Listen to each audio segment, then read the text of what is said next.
Hello, what's up sa inyo mga kumpare ko? Ako nga pa si Christian S. Loretta, and for today's video, samahan nyo akong ipaayos ang aking bisikleta.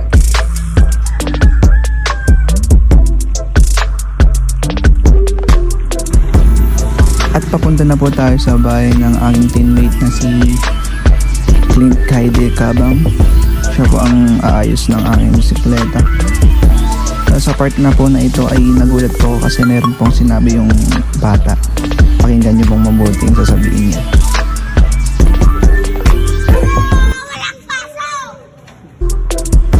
At yun po yung sinabi ng bata. Masaya po siya kasi wala daw pasok at teacher's day po kasi ngayon.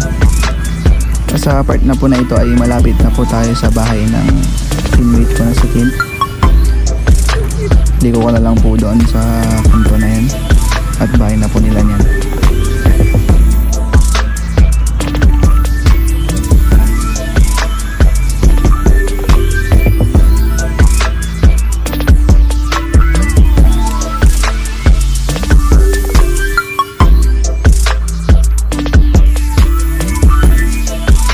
At ayun, nandito na po tayo sa bahay nila. At sakto pong natempuan kong nakaupo na po siya doon sa kanilang bahay. Yan, nilibidyo po ako niyan. Yan po, tapos tinignan ko anong sira. Sinabi ko po yung chain ko po. Chain ko po kasi yung may sira dyan. Yan, pinapasok ka na po dyan. At kung makikita nyo po ang gaganda ng bike niya, tingnan nyo po ang bike niya, Mountain Peak. Yan, may pulsos pa doon. Diyan, may Mountain Peak ulit doon. Tapos may BMX diyan.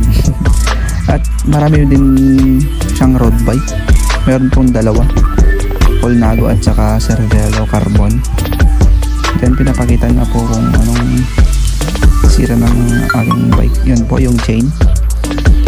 Yan, sinisimulan na po ni Idol Clint yung pag-ayos ng aking bisikleta. Ginagamitan po ng martilyo. Malakas din po yan si Idol Clint. Siya po yung mekaniko namin doon sa Team P-Cyclopats. Malakas po yan sa patag. Yan, pinagbabawal na technique, martilyo.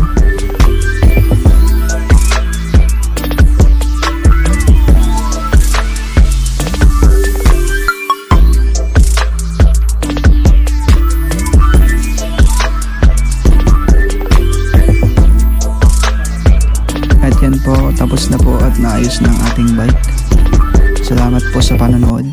Kita-kits sa panibagong video. Bye bye.